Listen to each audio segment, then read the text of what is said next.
par la suite, je vais vous donner les critères diagnostiques positifs d'un syndrome démentiel, les diagnostics différentiels de syndrome démentiel, le diagnostic étiologique de ce syndrome, que ce soit les démences secondaires ou curables et les démences dégénératives telles que la maladie d'Alzheimer. Et je vais terminer mon cours par une évaluation à travers des cas cliniques. Il faut savoir que les troubles mnésiques englobent la maladie d'Alzheimer. Les troubles mnésiques ne définissent pas que la maladie d'Alzheimer. Il y a d'autres troubles les troubles mnésiques, tels que ces troubles mnésiques, ils touchent 60% des sujets de plus que 65%. Il faut savoir que le syndrome démentiel ne présente que 4,3% de ces troubles mnésiques et c'est seulement 3% de ces troubles mnésiques qui ont une maladie d'Alzheimer. Il faut savoir tout d'abord analyser ces troubles mnésiques pour définir le syndrome démentiel et par la suite chercher les étiologies de ce syndrome démentiel, que ce soit les démences dégénératives ou les démences curables. Il faut faire une démarche diagnostique bien faite par l'analyse des troubles mnésiques, un examen neurologique bien fait et par la suite bilan biologique et une neuroimagerie. Il faut demander obligatoirement un scanner cérébral ou une IRM cérébrale. Il faut tout d'abord analyser ces troubles mnésiques à la recherche de la plainte du patient. En général, ce sont des patients qui consultent pour des troubles de la mémoire. Il faut savoir bien caractériser ces oublis. S'agit-il des oublis banals, suspects? Il faut déterminer la fréquence de ces oublis. Par exemple, ce sont des oublis qui viennent une fois par jour, 2 fois, tous les jours, une fois par mois. Si le patient a des troubles de sommeil ou bien si le patient a des troubles de l'humeur, il faut bien déterminer la fréquence de ces troubles mnésiques ainsi que le mode d'installation de ces troubles mnésiques. Étudier l'attitude du patient. C'est-à-dire, si le patient il est dans le déni total de ses troubles mnésiques, il s'agit vraiment d'un syndrome démentiel. C'est un patient dément. Par contre, on peut trouver ces troubles mnésiques dans les troubles de l'humeur ou les troubles psychiatriques. Et dans ce cas, on va voir des patients qui banalisent ces troubles ou même qui sont très anxieux et qui consultent fréquemment pour ces troubles mnésiques.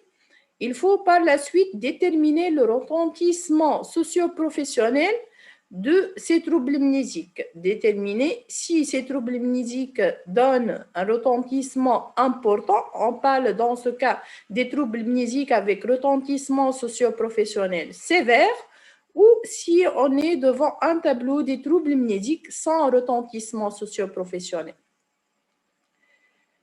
Pour définir le syndrome démentiel, il faut obligatoirement que ces troubles mnésiques évoluent progressivement sur plus que 6 mois. Il faut différencier le syndrome démentiel de syndrome confusionnel. Dans le cadre de syndrome démentiel, ce sont des troubles mnésiques de plus que 6 mois. Par contre, dans le cadre d'un syndrome confusionnel, l'installation de ces troubles mnésiques est aiguë de moins de 6 mois. Il faut déterminer le retentissement socio-professionnel. On parle de syndrome démentiel ou une démence que si on est devant des troubles mnésiques avec retentissement socio-professionnel qui donne un retentissement important sur l'autonomie, changement de personnalité et de caractère. Et le DSM-5 a bien défini le syndrome démentiel ou les troubles neurocognitifs. C'est la même chose, syndrome démentiel ou troubles neurocognitifs selon DSM-5.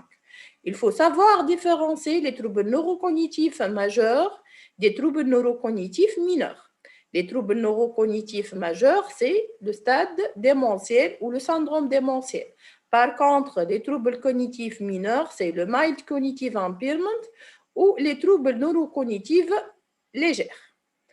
Pour définir le syndrome démentiel, il faut obligatoirement qu'on est devant un patient qui a un déclin cognitif significatif, c'est-à-dire un déclin cognitif comparativement à un niveau de performance antérieur qui touche un domaine cognitif ou plus, avec une suspicion de déclin cognitif, que ce soit par le patient a consulté pour des troubles de la mémoire, ou un tiers de la famille, ou est objectivé par un clinicien, par un examen neuropsychologique bien fait.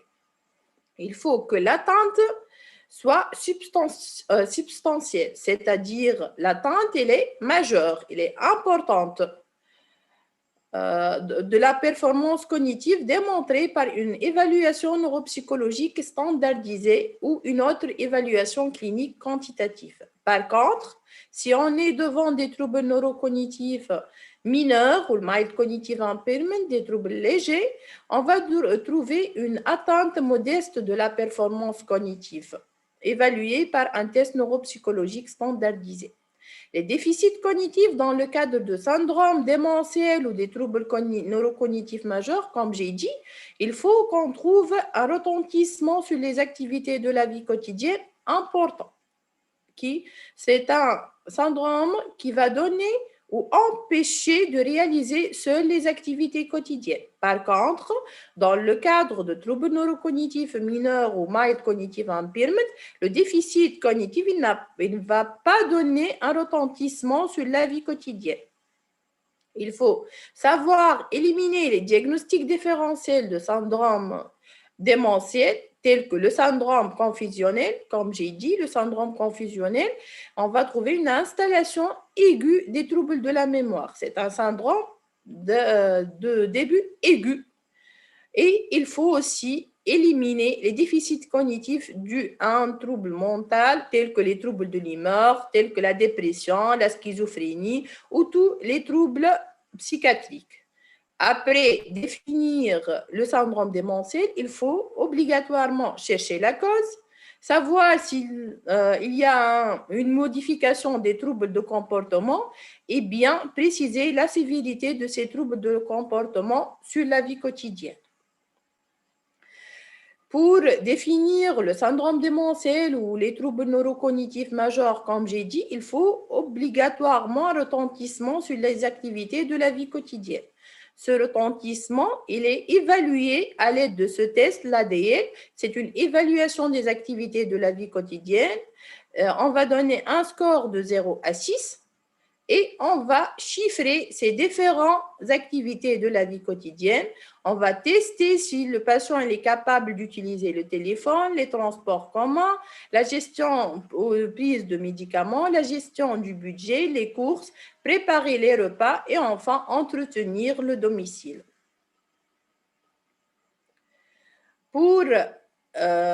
Si on est devant un syndrome démentiel, il faut savoir examiner les fonctions supérieures, que ce soit une évaluation globale ou une évaluation des différents domaines cognitifs. On va commencer chez ces patients par une évaluation globale, par un score qui est connu sous le nom de Mini Mental State Examination.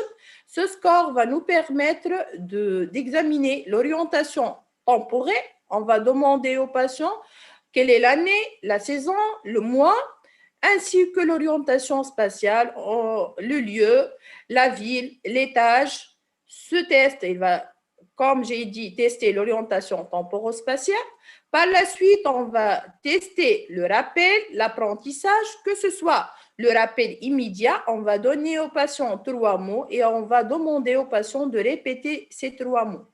Par la suite, on va faire une tâche interférentielle. Tel que le calcul. On va demander aux patients de faire des calculs 100 moins 7, 93 moins 7, 86 moins 7.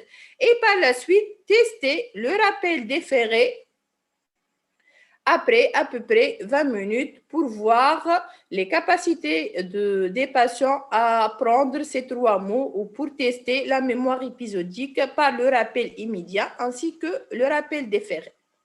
Ce test va nous permettre aussi de tester le langage, que ce soit la compréhension que l'expression. On va demander aux patients de nommer les objets, par exemple stylo, cloche, téléphone, et demander aux patients de répéter cette phrase, la kifesh ou la alèche, afin de tester l'expression ou le langage oral. Par la suite, on va tester la compréhension du langage en demandant aux patients de faire, par exemple, خذ ورقة بيدك اليمين طويها على زوز وحطها في القاع. On va tester dans ce cas la compréhension ou le langage. Et enfin, ce test va nous permettre de voir les capacités visio-constructives. On va demander aux patients de répéter ce schéma afin de tester les capacités visio-constructives chez des patients qui consultent pour un syndrome démentiel. Après l'évaluation globale par le test de Mini-Mental State Examination, on va examiner chaque domaine cognitif à part. On va commencer par la mémoire épisodique, par le test de 5 mots du Dubois. On va donner aux patients 5 mots de différentes catégories et on va demander à nos patients d'apprendre ces différents mots en donnant des indices à chaque mot. Par exemple, j'aime, bania, limonada, haja nshurboua, jrada, haja tir. On va tester initialement l'apprentissage de ces différents mots. Et par la suite, on va demander aux patients de répéter immédiatement ces 5 mots et on va attendre, par exemple, 20 minutes et demander aux patients de répéter ces 5 mots de nouveau.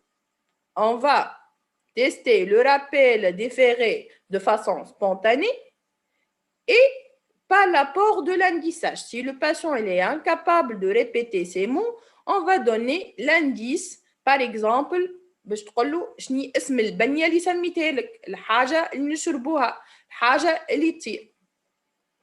Et ce test de 5 mots du Dubois, il va nous permettre de tester le rappel immédiat, c'est-à-dire la mémoire épisodique à court terme et le rappel déféré après 20 minutes. Il va nous permettre aussi de faire la différence ou de tester le rappel libre spontanément et le rappel par l'apport de l'indice, s'il y a une amélioration ou non par l'apport de l'indice.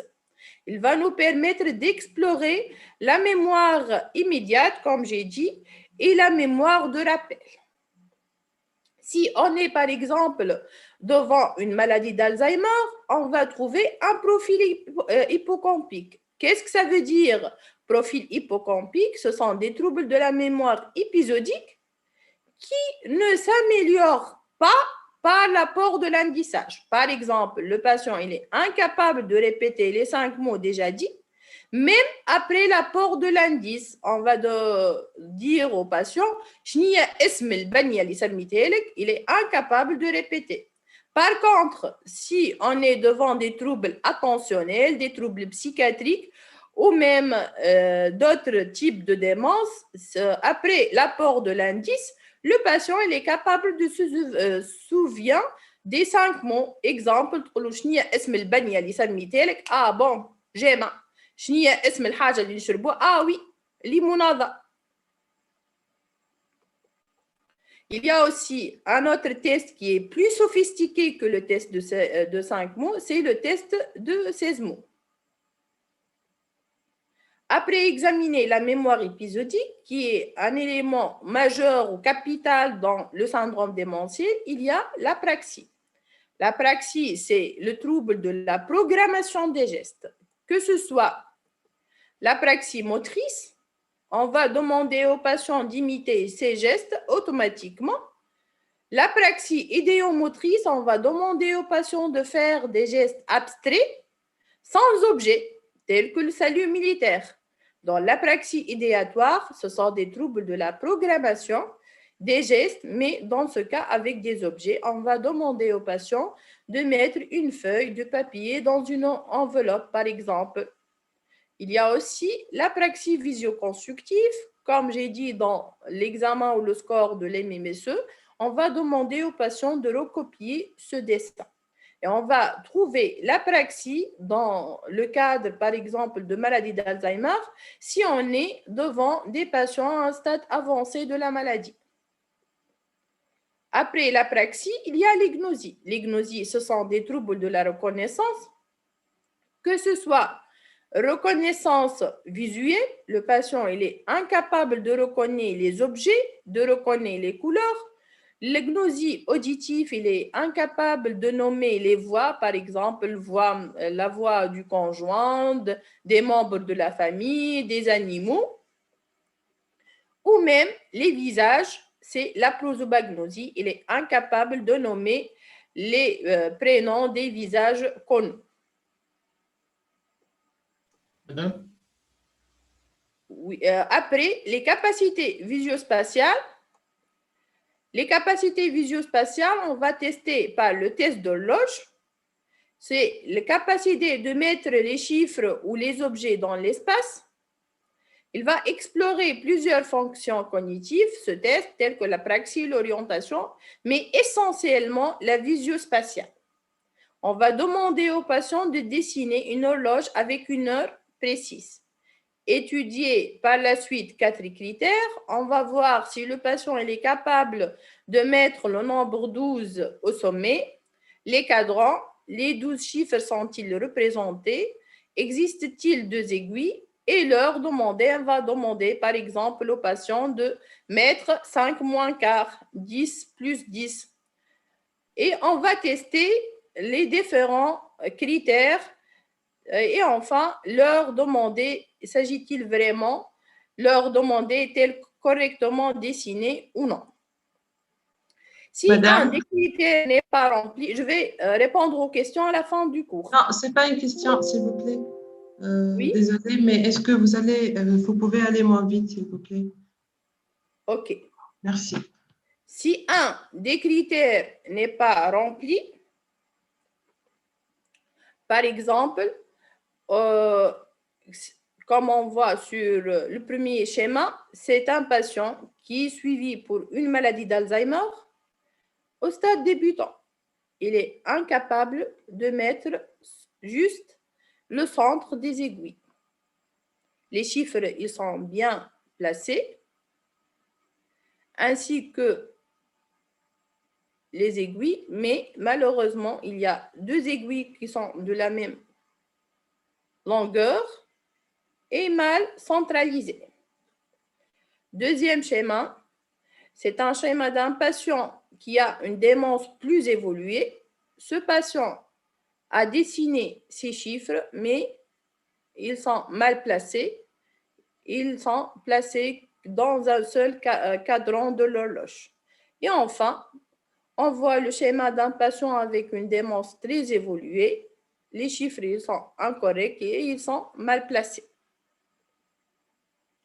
Après tester la mémoire épisodique, comme j'ai dit, le rappel immédiat, le rappel différé avec ou sans indice, la praxis, la programmation des gestes, la gnosie, reconnaissance des personnes ou des couleurs ou des voix. Il y a le domaine cognitif, jugement et raisonnement. On va demander aux patients de critiquer et juger une histoire absurde. Par exemple, un capitaine qui a fait 3 voyages au cours de vie, il est mort lors de l'un de ces voyages. Lequel? Si on est devant un patient avec des troubles de jugement, il est incapable de répondre à cette question. On va aussi demander au patient d'expliquer un proverbe, par exemple, et enfin, on va tester les capacités de raisonnement, comment le patient il est capable de résoudre ce problème. Exemple, vous achetez 2 kilos de viande à 10 dinars, vous donnez 10 dinars, combien on vous rend?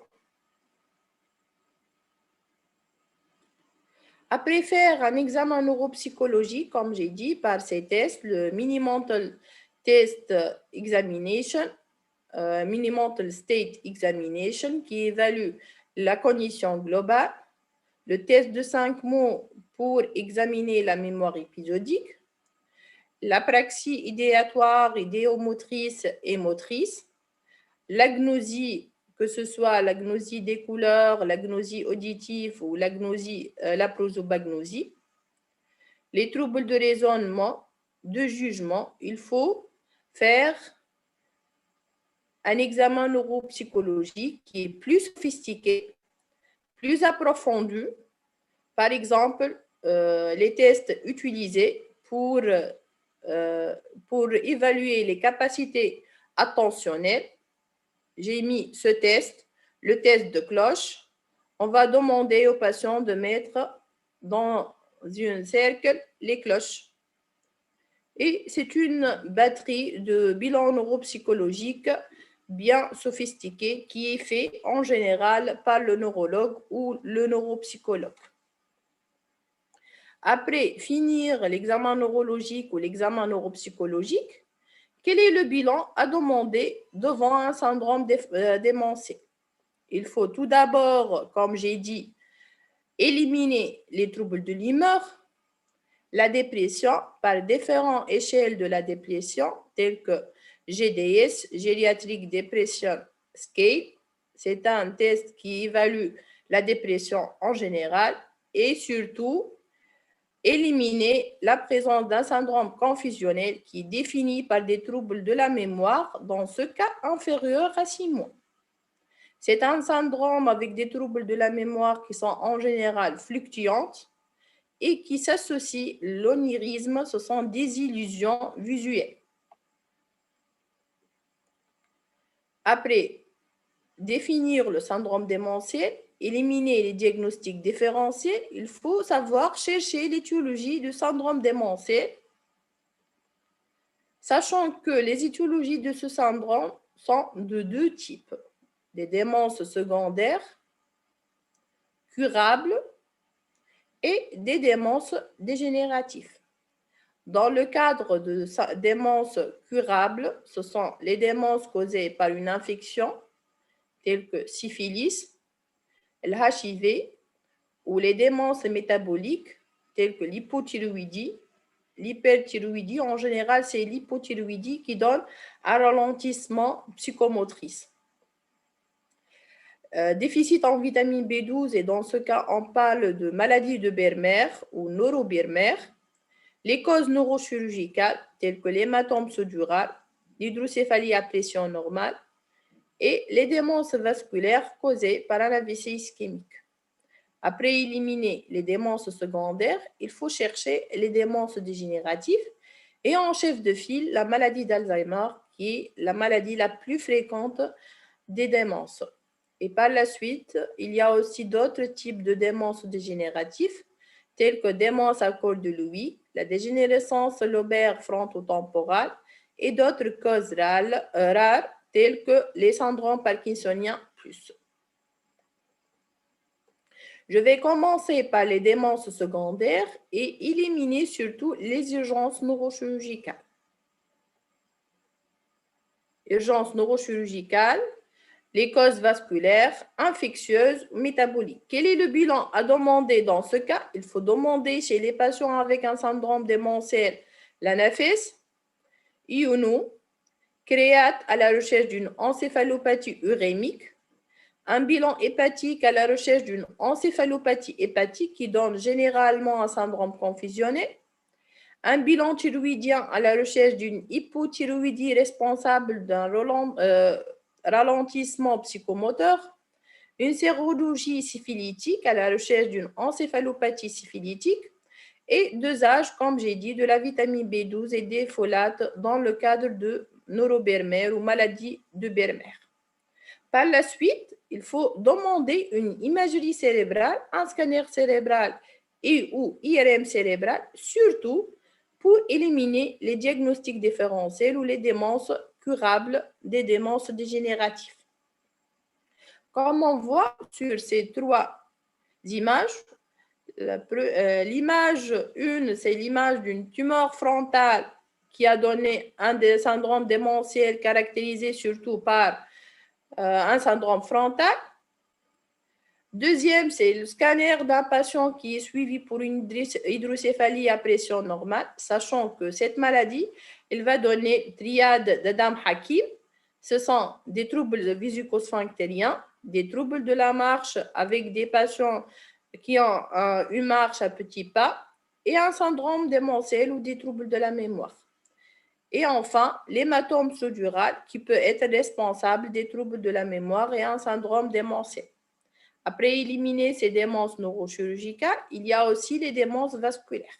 Et comme on voit, un AVC ischémique très étendu va donner un syndrome démentiel. Un AVC ischémique dans une lésion stratégique, dans une lésion importante qui peut causer des troubles de la mémoire tels que cette lésion. Une encéphalopathie vasculaire avec une atteinte de la substance blanche très importante peut être responsable d'un syndrome démentiel. Et un syndrome lacunaire avec plusieurs lacunes peut donner des troubles de la mémoire, comme on voit ces lacunes.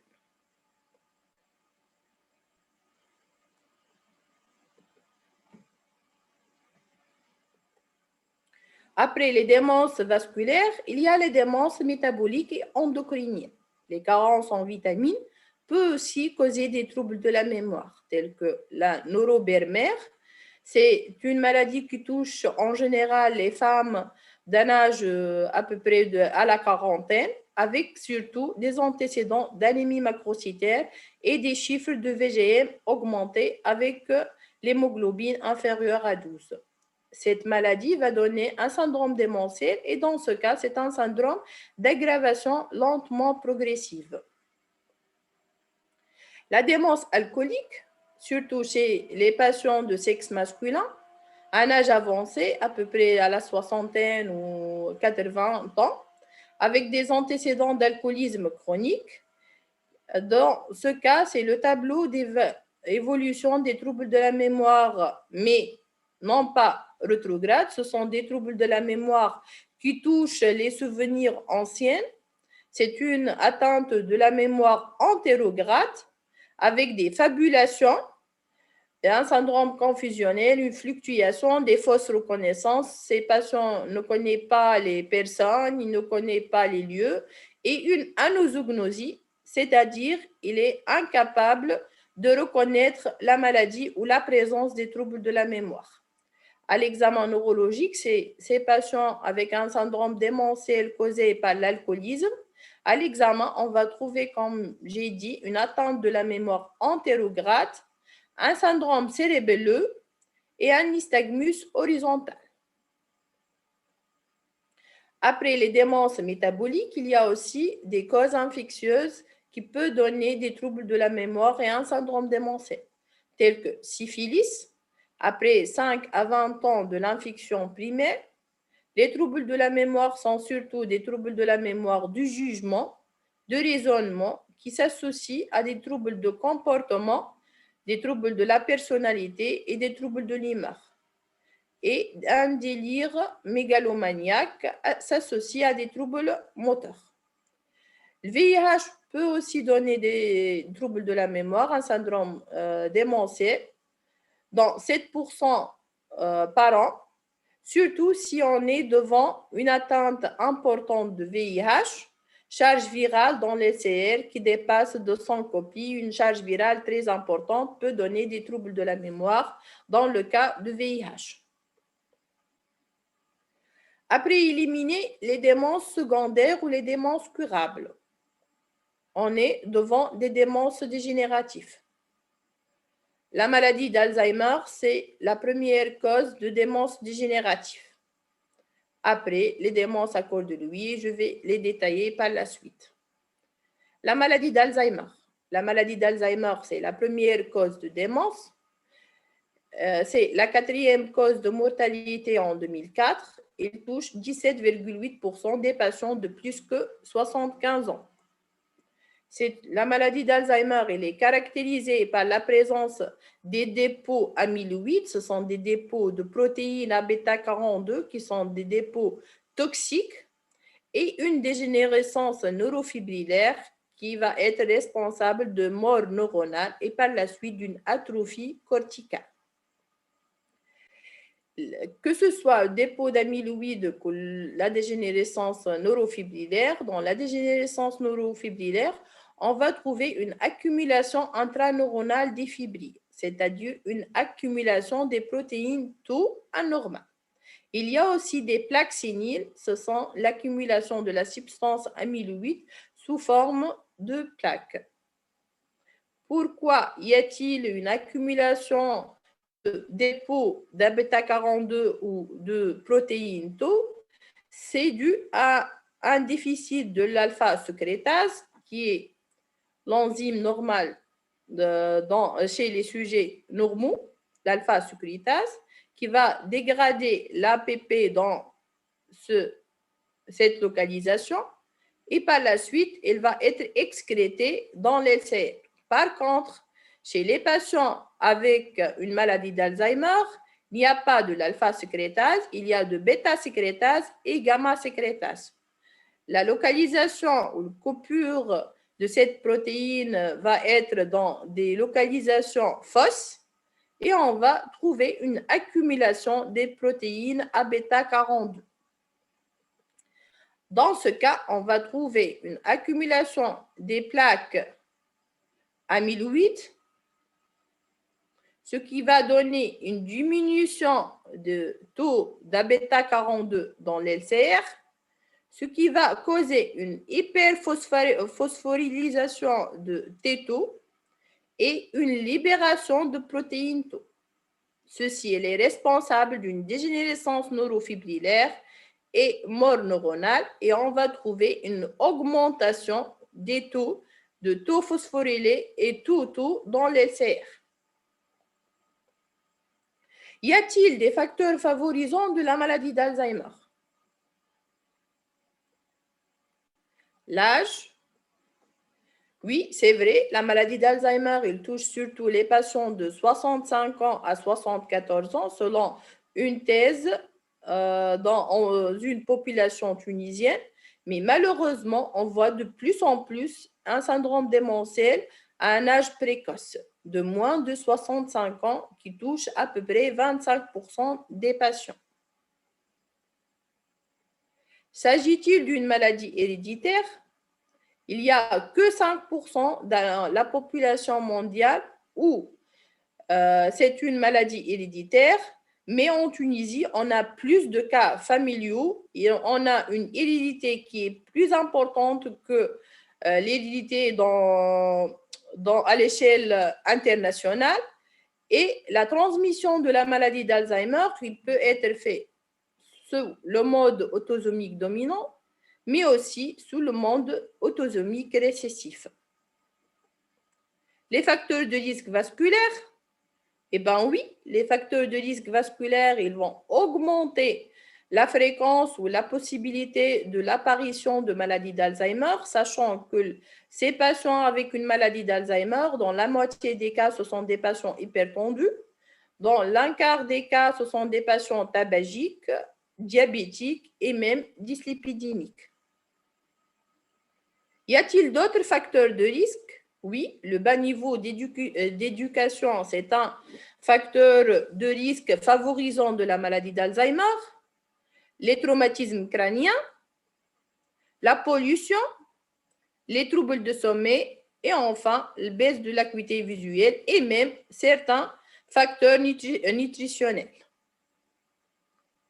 Il y a des facteurs favorisants modifiables tels que l'hypertension, l'obésité, l'hypoacousie, la dépression, le diabète, la sédentarité, le tabagisme et l'isolement social.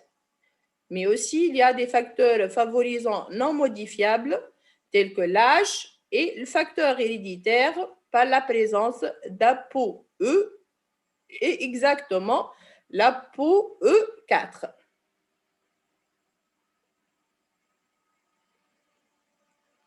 Le profil cognitif typique de la maladie d'Alzheimer, comme j'ai dit, ce sont surtout des troubles de la mémoire épisodique qui ne s'améliorent pas par l'apport de l'indissage. Ce sont des troubles de stockage de l'information et de la consolidation de l'information. Et surtout, on va trouver la pente d'oubli lors de rappels différés, c'est-à-dire ce sont des patients qui oublient fréquemment avec le temps, après 20 minutes, après 30 minutes, ils sont incapables de répéter les 5 mots.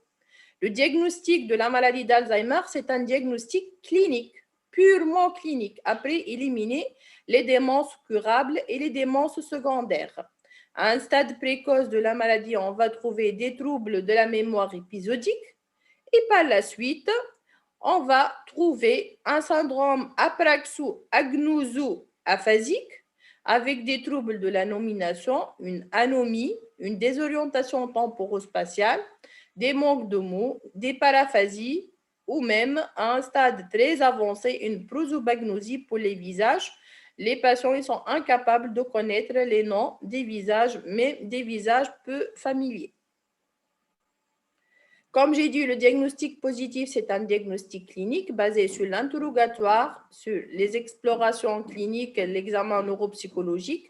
Et il y a maintenant des explorations, de nouvelles explorations, telles que l'imagerie morphologique et fonctionnelle, qui va surtout nous permettre de préciser ou de retenir le diagnostic de maladie d'Alzheimer à un stade précoce de la maladie, ainsi que le dosage des biomarqueurs du LCR. Dans ce cas, selon l'imagerie cérébrale, selon l'IRM, avec la mesure volumétrique des hippocampes, ce sont les deux hippocampes qui contrôlent la mémoire épisodique. On va trouver chez les patients ayant une maladie d'Alzheimer une atrophie au niveau des hippocampes et on peut déterminer exactement cette atrophie en mesurant de façon volumétrique les hippocampes. Il y a aussi l'imagerie fonctionnelle, c'est l'imagerie par PET scan, par l'étude d'hypométabolisme. C'est PET scan d'un patient normal par rapport au patient qui est au stade du début de la maladie. On va trouver un hypométabolisme, surtout au niveau cortical, au niveau du cortex parieto-temporal gauche. Quels sont les autres types de démence dégénérative? Après la maladie d'Alzheimer, il y a aussi la démence à court de Lewy. Cette démence elle est caractérisée par la présence des hallucinations. Sont surtout des hallucinations. Ces patients ils voient des animaux. En plus, il y a une fluctuation des troubles de la mémoire, c'est-à-dire des patients, des jours, ils ont des capacités cognitives qui sont normales. Par contre, d'autres jours, ils ont des troubles de la mémoire très importants ou même des troubles de la conscience qui s'associent dans la moitié des cas d'un syndrome avec un syndrome parkinsonien. Après la maladie d'Alzheimer, la démence à col de Lewy, il y a la démence frontotemporale. Dans ce cas, on va trouver surtout des troubles de comportement de façon dominante par rapport aux troubles de la mémoire. Dans la démence frontotemporale, il y a plus de troubles de comportement, un syndrome frontal, que des troubles de la mémoire épisodique qui sont classiques dans la maladie d'Alzheimer. Par la suite, il y a la paralysie supranucléaire. Comme on a déjà vu dans le syndrome parkinsonien, il y a des troubles de l'oculomotricité, des troubles de la verticalité vers le haut ou vers le bas, qui s'associent à un syndrome parkinsonien et des troubles de la mémoire, et surtout à un syndrome frontal. Et enfin, l'atrophie multisystématisée, qui est caractérisée surtout par la présence d'un syndrome parkinsonien, des troubles de la mémoire et un syndrome cérébelleux. Je vais passer au cas clinique. Je vais commencer par ce cas clinique, c'est le cas de M. Salah, qui est âgé de 60 ans, qui est hypertendu, diabétique, qui a un traumatisme crânien depuis 20 ans et des troubles de sommeil. Aux antécédents familiaux de ce patient, un père suivi pour une maladie d'Alzheimer. Ce patient a un niveau scolaire 6e année primaire, droitier, ouvrier dans une société de fabrication de plastique.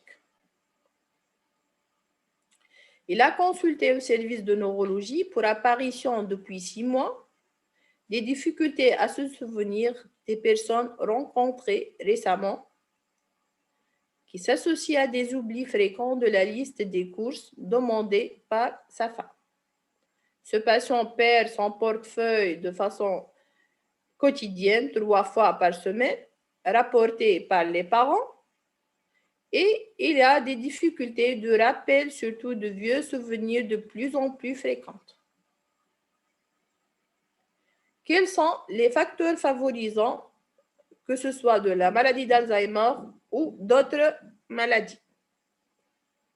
On voit que aux antécédents de ce patient, il y a le traumatisme crânien, les troubles de sommeil, mais aussi les troubles, les facteurs de risque vasculaire tels que l'hypertension ou le diabète. Il y a les antécédents familiaux de la maladie d'Alzheimer. Comme j'ai dit, cette maladie, elle est héréditaire dans 5% des cas. Le bas niveau scolaire, 6e année primaire, et c'est un patient où il y a des facteurs de pollution. C'est un ouvrier dans une société de fabrication de plastique. Chez ce patient, il faut surtout analyser les troubles de la mémoire. Ce patient a des troubles de la mémoire qui sont fréquents et qui donnent un retentissement sur la vie quotidienne, qui évolue depuis plus que 6 mois. C'est-à-dire, dans ce cas, on est devant un syndrome démentiel avec des troubles de la mémoire sur plus que 6 mois, à peu près 8 mois, qui retentit sur la vie quotidienne, évalué par le score de l'ADN. Ceci, définir les troubles neurocognitifs selon le DSM-5. On est devant un syndrome démentiel qu'il faut l'examiner et qu'il faut l'explorer. On a complété l'examen par le score MMSE. Ce patient a un score de 19 sur 30. Il est un peu désorienté dans le temps et l'espace et il a surtout des troubles de la mémoire épisodique avec un rappel immédiat de la mémoire à court terme intacte de 3 sur 3 et le rappel différé, il est de 0 sur 3 sans présence de fausses réponses. Il y a quelques difficultés du calcul. Le langage oral et écrit à peu près il est intact, mais il a une apraxie visio-constructive. On a complété notre examen par le test de 5 mots, qui est un test capital pour bien explorer le syndrome démentiel. On a trouvé que ce patient a un rappel immédiat de 4 sur 5 et un rappel différé de 1 sur 5. Mais malheureusement, ces troubles de la mémoire ne s'améliorent pas par l'indissage et en présence de 2 intrusions, c'est-à-dire de fausses réponses. Ce patient a une apraxie idéatoire et une aphasie amnésique, c'est-à-dire une aphasie anomique. Il y a des troubles de la nomination, il est incapable de trouver les mots, et des troubles visio-spatiaux qui sont testés par le test d'horloge que j'ai déjà montré, et il a un score d'horloge de 2 sur 7. Ces troubles s'associent à des troubles de raisonnement et le reste de l'examen neurologique, il était normal. Quels sont les examens complémentaires à demander? ANAFES, IEPP, immunoélectrophorèse des protéines, sérologie syphilis, radiothorax ou scanner cérébral. Qui veut répondre?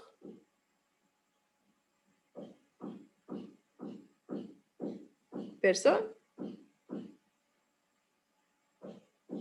Scanner cérébral. Ah, c'est bon. Il faut obligatoirement demander l'ANAFES, comme j'ai dit, pour éliminer la maladie de Neuro-Bermer, qui va donner une anémie macrocytaire avec une diminution des chiffres d'hémoglobine, augmentation des chiffres de VGF. Il faut demander une sérologie syphilitique afin d'éliminer une encéphalopathie syphilitique responsable de démence infectieuse et demander un scanner cérébral à la recherche de causes neurochirurgicales, hématome subdural, processus expansif intracrânien ou hydrocéphalie à pression normale. Madame, Oui. كان ما يعرفنيش كسام يقول لي شو ما لي زيكزام معناتها كان هذوما ما نعملش بيلان رينال وغليسيمي Là, وكل. si on complète, comme j'ai dit, le bilan rénal pour éliminer l'encéphalopathie urémique, un bilan hépatique pour éliminer l'encéphalopathie hépatique, bilan thyroïdien. Déjà, je les mets. J'ai complété les explorations par un bilan thyroïdien, une sérologie syphilitique, dosage de la vitamine B12 ainsi que l'anafès. S'il s'agit vraiment des explorations qui sont normaux, il faut l'adresser au neurologue à la recherche d'une démence, dans ce cas dégénératif. On a pratiqué un scanner cérébral qui a montré une atrophie cortico-sous-corticale. Dans ce cas, on est devant. Qui veut répondre?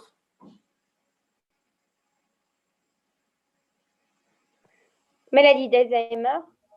Bien, excellent. C'est une maladie d'Alzheimer. Pourquoi? Car cliniquement, on a surtout un profil hippocampique, c'est-à-dire des troubles de la mémoire épisodique sur le rappel différé qui ne s'améliore pas par l'indissage. Et on a éliminé toutes les causes secondaires de démence, les causes métaboliques, les causes infectieuses et les causes vasculaires. On n'a pas trouvé de lésions vasculaires sur le scanner cérébral. Donc, on est devant un tableau de maladie d'Alzheimer. Il s'agit d'une maladie d'Alzheimer.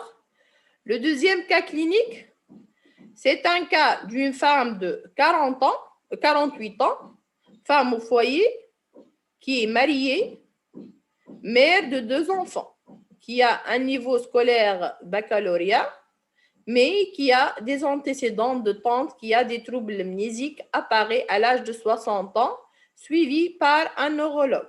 Il peut s'agir d'une maladie d'Alzheimer ou autre. Cette patiente a comme antécédent une hyperthyroïdie à l'âge de 38 ans, traitée par des antithyroïdiens de synthèse, idiothérapie, suivie d'une période d'hypothyroïdie. Tante qui a des troubles mnésiques peut être une maladie d'Alzheimer et une hypothyroïdie. À l'examen de cette patiente, on a trouvé une patiente très angoissée, anxieuse, qui a des antécédents des troubles de la mémoire et actuellement, cette patiente elle a peur de maladie d'Alzheimer et qui a une anorexie majeure. Cette patiente a une perplexité anxieuse qui est intense. Elle peur surtout de la maladie d'Alzheimer comme sa tante. Le score MMSE était à 20 sur 30. Le rappel différé de 3 mots après 5 minutes et le calcul mental sont en particulier très déficitaires. Les manques de mots dans le discours sont corroborés par une fluence verbale catégorielle déficitaire à 12 mots en 1 minute et des troubles attentionnels qui sont majeurs. Le test de 5 mots chez cette patiente a montré un score lors de rappel immédiat de 1 sur 5, un score lors de rappel immédiat indicé à 3 sur 5, un rappel différé à 3 sur 5 et un rappel différé indicé à 5 sur 5. Donc, lors du test de 5 mots, on constate bien l'amélioration par l'apport de l'indice. Donc, on peut éliminer quoi? La maladie d'Alzheimer. La maladie d'Alzheimer, donc il s'agit. S'agit-il d'une maladie d'Alzheimer? Non, car on est devant un profil qui n'est pas un profil hippocampique. Donc, il faut répondre aux 2 questions suivantes. S'agit-il d'une démence secondaire à une hypothyroïdie ou une dépression chez une patiente très anxieuse? Le bilan thyroïdien chez cette patiente a été normal sous L-thyroxine. Comme j'ai dit, le test de 5 mots il est égal à 4 sur 10 avec amélioration par l'apport de l'indice. C'est un test qui élimine la présence d'un profil hippocampique ou maladie d'Alzheimer.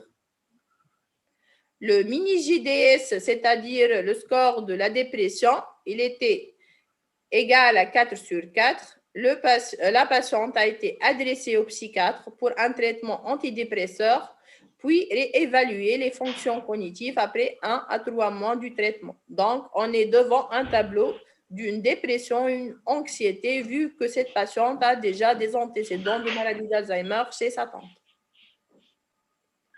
Il faut retenir que la maladie d'Alzheimer, c'est la hantise. Les troubles mnésiques ils ne sont pas obligatoirement dans le cadre de maladie d'Alzheimer. Il faut savoir diagnostiquer ces troubles mnésiques à un stade précoce de la maladie. La recherche, surtout par l'examen clinique, faible bénéfice par l'apport de l'indice et surtout la pente d'oubli en rappel des ferrets. Je vais essayer à répondre à certaines questions. دكتور Oui. بالنسبة للمالادي d'Alzheimer نجموا on retient le diagnostic كان après éliminer tous les autres Diagnostic. Après éliminer tous les autres, c'est un diagnostic d'élimination, c'est-à-dire après éliminer les démences curables pour les traiter obligatoirement et après éliminer les autres démences dégénératives vu que ces démences dégénératives ils s'associent à d'autres signes cliniques neurologiques. Par exemple, la dégénérescence frontotemporale, on va trouver un syndrome frontal. La démence à corde de Lewy, on va trouver un syndrome parkinsonien. La paralysie supranucléaire, on va trouver des troubles de la verticalité. L'atrophie multisystématisée, on va trouver un syndrome cérébelleux. Dans la maladie d'Alzheimer, on va trouver que le syndrome démentiel. Donc, il s'agit vraiment d'un diagnostic différentiel qui se base sur la clinique et sur la présence de profils hippocampiques lors de l'examen neuropsychologique. Docteur, Oui. s'il vous plaît, les démences vasculaires se voient après combien d'années d'évolution? Les démences vasculaires selon type de démence vasculaire. Si on est devant un syndrome lacunaire, c'est après des années qu'il y a une construction de plusieurs lacunes, donc des troubles de la mémoire qui évoluent de façon progressive. Mais si on est devant un AVC étendu, comme j'ai vous montré sur les scanners, on va trouver des troubles de la mémoire d'installation aiguë, c'est-à-dire un syndrome démentiel d'installation aiguë après l'AVC, qui dépasse les 6 mois. C'est-à-dire, le mode de début, il est aigu, et par la suite, il y a une aggravation très rapide des troubles de la mémoire de plus de 6 mois.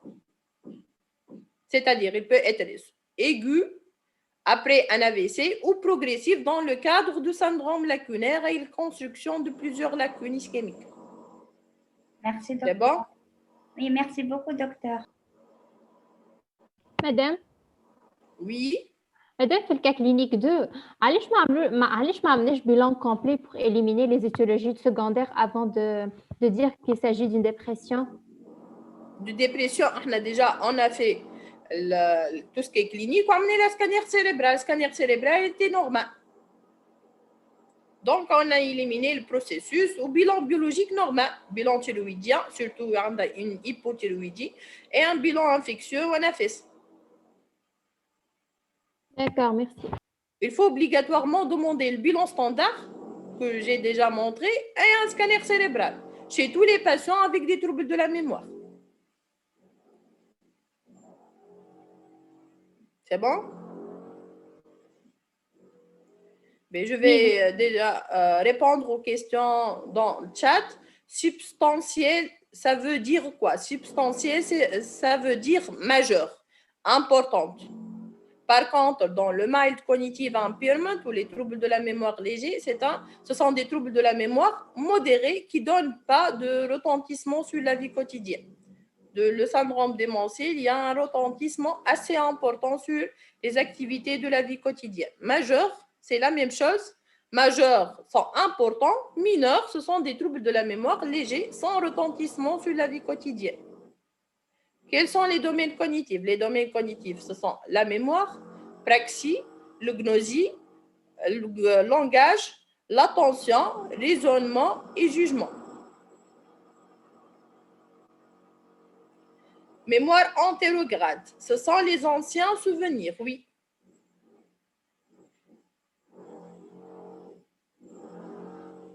Et aussi, la mémoire antérograde, C'est la mémoire antérograde, c'est-à-dire on va donner au patient 5 mots et on va demander à ce patient de répéter immédiatement ces mots. Ce n'est pas la mémoire rétrograde comme dans la maladie d'Alzheimer, on va tester après 20 minutes, après 1 heure.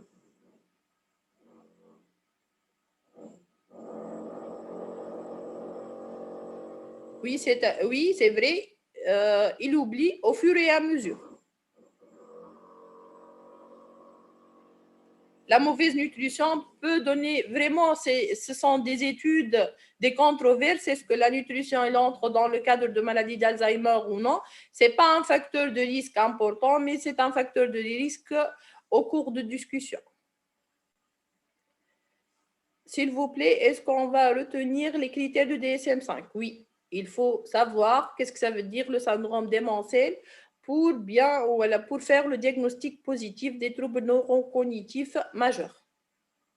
Le scanner, il faut demander un scanner cérébral afin d'éliminer surtout les causes neurochirurgicales telles que le processus expansif, l'hématome sous-dural et l'hydrocéphalie à pression normale. C'est quoi la pente d'oubli? La pente d'oubli, c'est-à-dire l'oubli qui s'aggrave lors du temps. Par exemple, lors du rappel immédiat, le patient il est capable de retenir 3 mots. Après 20 minutes, 2 mots. Après 1 heure, 1 mot. Donc, il y a une pente d'oubli en comparant le rappel différé par rapport au rappel immédiat. C'est quoi la protéine TOU? La protéine TOU, c'est une protéine qui est toxique, qui est excrétée par le cerveau après l'accumulation de protéines A-bêta-42 et il est responsable d'une dégénérescence neurofibrillaire et une mort neuronale lors de la maladie d'Alzheimer. On peut ne pas trouver des facteurs de risque lors de la maladie d'Alzheimer. Oui, on peut trouver des patients normaux sans antécédents familiaux de maladie d'Alzheimer, ni des facteurs de risque ou autres causes favorisantes de maladie d'Alzheimer. Est-ce qu'on doit connaître les détails des différents tests pratiqués? Juste les tests globaux, Mini-Mental State Examination, le test de 5 mots et surtout le profil hippocampique.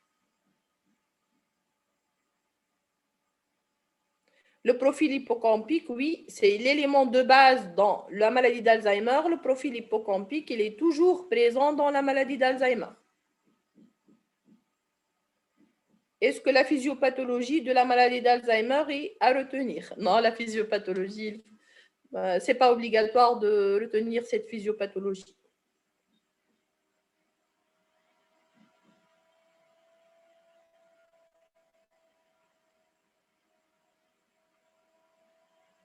Pourquoi le faible niveau d'éducation est un facteur de risque? En général, les patients avec un niveau d'éducation haut, ce sont des patients qui ont une réserve cognitive très importante. C'est-à-dire, ce sont des patients qui ont toujours des travaux mentaux, ils font des calculs, ils sont en train d'apprendre. Donc, ils activent fréquemment le cerveau. Par contre, dans le cadre de faible niveau d'éducation, le réserve cognitive d'emblée, il est minime. Donc, c'est un facteur favorisant d'apparition des signes de la maladie d'Alzheimer. Le rappel différé, c'est le rappel après 20 minutes ou le rappel après un épisode, un axe de temps. On parle de rappel différé. Par contre, le rappel immédiat, c'est le rappel immédiatement après quelques secondes. Le profil hippocampique, c'est la diminution de la pente d'oubli. Il y a 2 signes clés qui définissent le profil hippocampique. 1, c'est la diminution de la pente d'oubli. 2, c'est l'absence d'amélioration de rappel par l'apport de l'indissage. C'est-à-dire, ce sont des troubles de stockage qui ne s'améliorent pas, même après qu'on donne des indices et après l'indissage. J'espère que j'ai répondu à toutes les questions. C'est bon? الكورابل كان السكندير ديجينيراتيف ما يتسميوش كورابل؟ Non. Les dégénératifs, ce ne sont pas des démences curables. On va donner aux patients des traitements symptomatiques. On ne peut pas traiter les démences dégénératives, malheureusement, que ce soit la maladie d'Alzheimer, que démence à col de Lewy ou autre. On va juste donner des traitements qui améliorent les troubles de comportement, qui améliorent les troubles de sommeil. On va traiter les symptômes. Mais malheureusement, on n'a pas de traitement éthiopathogénique des différents types de démence dégénérative. Donc, ce ne sont pas des démences curables.